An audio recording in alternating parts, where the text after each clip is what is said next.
നിന്റെ സമ്പത്ത് പോലെ തന്നെ, നിന്റെ സമ്പത്തിൽ നിന്നോട് ചോദ്യമുള്ളത് പോലെ തന്നെ, നിന്റെ ശരീരത്തിൽ നിന്നോട് ചോദ്യമുള്ളത് പോലെ തന്നെ, നിന്റെ എല്ലാ ചലനങ്ങളും ചോദ്യം ചെയ്യുന്നത് പോലെ തന്നെ റബ്ബിന്റെ മുമ്പിൽ നാളെ മക്കൾ ചോദ്യത്തിന് വിധേയമാകുമേ. നിന്റെ മക്കളെ നീ എന്ത് പഠിപ്പിച്ചെന്ന് ചോദിച്ചാൽ ആ റബ്ബിന്റെ മുമ്പിൽ എന്ത് മറുപടി പറയേണ്ടി വരും?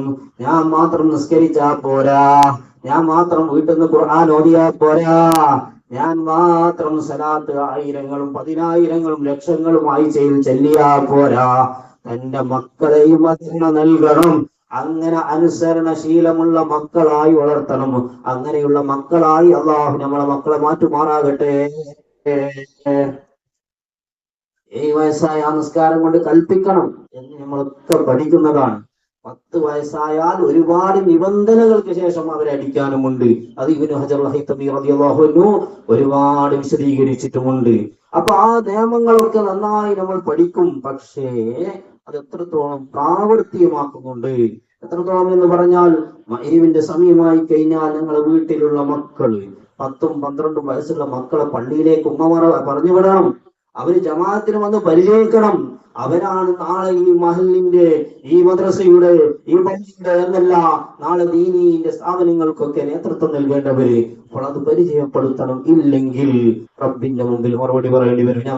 നല്ല ശീലങ്ങൾ മാത്രമേ പറഞ്ഞു പഠിപ്പിക്കുക. അതിനെന്ത് വേണം? നല്ല ശീലങ്ങൾ, അവരെ മുമ്പിൽ നിന്ന് നല്ല കാര്യങ്ങൾ ചെയ്ത് നമ്മളെ പ്രവർത്തനങ്ങൾ അതിനനുസരിച്ചുണ്ടായിരിക്കണം. ഞാൻ പറഞ്ഞു വരുന്നുണ്ട്, മുമ്പും ഞാൻ ഓർമ്മപ്പെടുത്താറുണ്ട്, നമ്മളൊക്കെ സല്ലല്ലാഹു അലൈഹി വസല്ലം തങ്ങൾ ഇഷ്ടപ്പെടുന്ന ആളാണല്ലോ.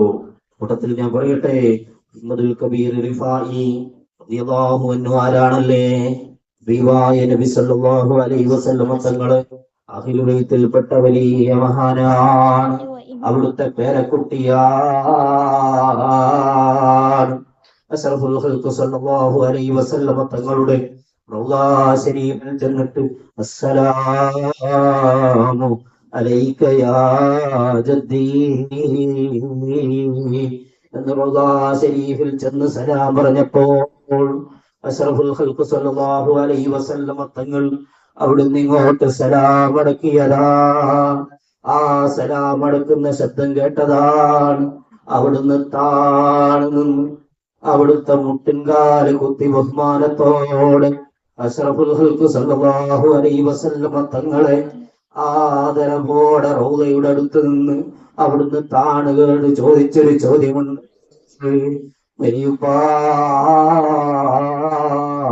തങ്ങന്മാർക്ക് സലാം റസൂലുള്ളാഹിനോട് ചെല്ലുമ്പോ അവർക്ക് സലാം ചെല്ലാനുള്ള ഒരു ഭാഗ്യമുണ്ട്. എങ്ങനെ? ഞങ്ങൾ ചെല്ലുന്നത് പോലെയല്ല. അസ്സലാമു അലൈക യാ ജദ്ദീ. അങ്ങനെ സലാം ചെല്ലാൻ ഭാഗ്യം കിട്ടിയവരാണ് അഹ്ലുൽ ബൈത്ത്. അങ്ങനെ സലാം ചൊല്ലി അഹ്മദുൽ കബീർ റിഫായി റളിയല്ലാഹു അൻഹു അവിടുന്ന് പറഞ്ഞതാണ്, ഓ വലിയുപ്പാ, ഓ പാപ്പാ,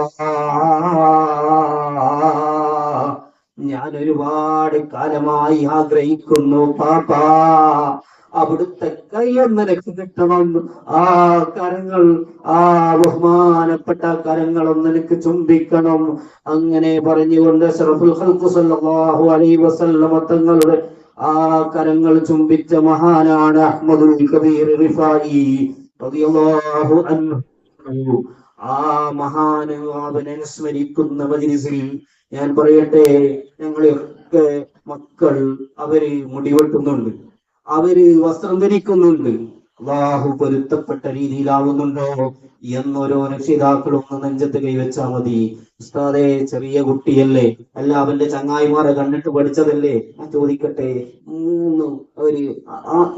ഒരു വയസ്സും 2 വയസ്സുമുള്ള മക്കളെ കൊണ്ടുപോയിട്ട് മുടിവെട്ടിക്കൊണ്ടേരുന്ന ആൾക്ക് ആരാണ്?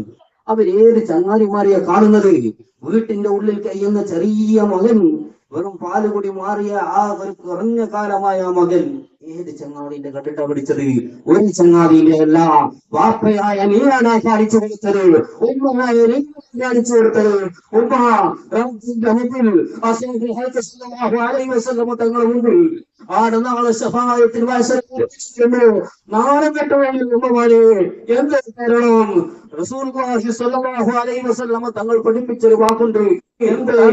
തങ്ങളുടെ മുഹിബ്ബീങ്ങൾ മഹാനവർ അഷ്റഫുൽ ഖൽഖ് സ്വല്ലല്ലാഹു അലൈഹി വസല്ലമ തങ്ങൾ പറഞ്ഞത് എന്താണ്? എന്റെ സുന്നത്ത് മുറുകെ പിടിച്ചവരാണ്, എന്റെ പാരമ്പര്യം പിടിച്ചവരാണ്. ആ ചെറിയ മകന്റെ ഇസ്ലാം പൊരുത്തപ്പെടാത്ത രീതിയിൽ അഷ്റഫുൽ ഖൽഖ് സ്വല്ലല്ലാഹു അലൈഹി വസല്ലമ തങ്ങൾ അവന്റെ മുടി വെട്ടിച്ച് പരിചയപ്പെടുത്തിയ എനിക്ക് റസൂലുള്ളാഹിന്റെ ഉമ്മത്താണെന്ന് പറഞ്ഞുകൊണ്ട് നാളെ വയസ്സറയിൽ ഒരുമിച്ച് കൂടാൻ കഴിയുമോ?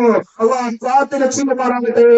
ഞാൻ ഓർമ്മിപ്പിക്കുന്നത് മാത്രം, സന്താനം വേണ്ടുമുള്ളതാണ്, മക്കൾ ഉള്ളതാണ്. വളർത്തേണ്ട രീതിയിൽ വളർത്തിയിട്ടില്ലെങ്കിൽ ആ ഉപദേശങ്ങൾ കൊടുത്തുകൊണ്ടവർ പിന്നെ വേറെ വഴിയിലേക്ക് പോകുമ്പോൾ അത് പിന്നെ ഞങ്ങൾ പറഞ്ഞിട്ട് കാര്യമില്ല. അല്ലാഹു എല്ലാവരെയും നന്നാക്കുമാറാകട്ടെ.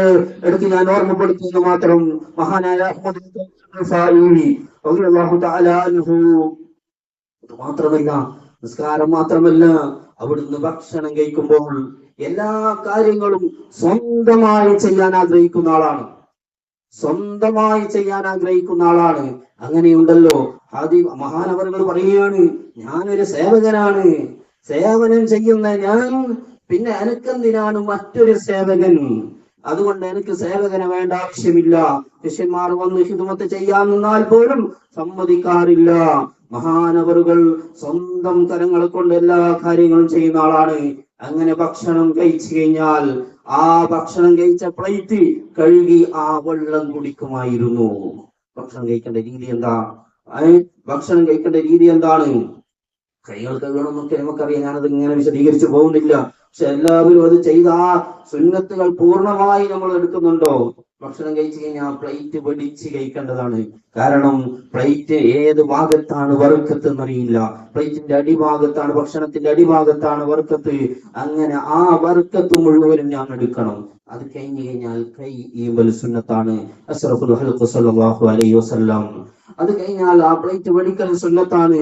ആ പ്ലേറ്റ് കഴുകി കുടിക്കുമായിരുന്നു. മഹാനായ അഹ്മദുൽ കബീർ റിഫായി റളിയല്ലാഹു അൻഹു അവിടുന്ന് പറയും, പാത്രം കഴുകുമ്പോൾ ആ പാത്രം എനിക്ക് വേണ്ടി പ്രാർത്ഥിക്കും. എന്തേ? എന്നെ ശുദ്ധീകരിച്ച് തന്ന് നിന്റെ ഹൃദയത്തെ റബ്ബ് ശുദ്ധീകരിക്കുമാറാകട്ടെ. ഭക്ഷണം കഴിച്ച പ്ലേറ്റ് കഴുകുമ്പോൾ ആ പ്ലേറ്റ് പ്രാർത്ഥിക്കുന്നതാണ്. ഉമ്മമാരെ, വീട്ടിൽ ഭർത്താവും ഭർത്താവും മകനും പേരക്കുട്ടികളും എല്ലാവരും വന്ന് നല്ല സൽക്കാരമൊക്കെ കഴിഞ്ഞ്